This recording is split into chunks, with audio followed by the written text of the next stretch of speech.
So I already started the job. I mean, started taking out the old gutter, but I've decided to show you what's going on.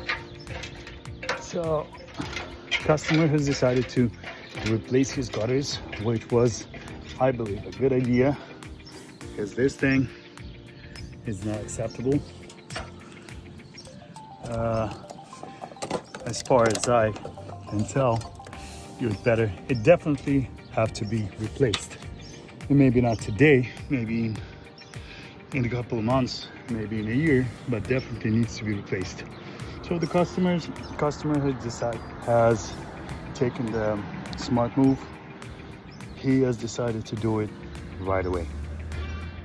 So I gave him the pricing. He liked it, and here we go. I'm taking everything apart. I mean, taking the gutter out, and I'll show you how it's gonna look like when I'll be done. All right, so by the way, there are 2 downspouts, one in the south and another in the north of the house, but that one was closed. I'll show you later. Boom. White, shiny, straight as an arrow. That's how we do it.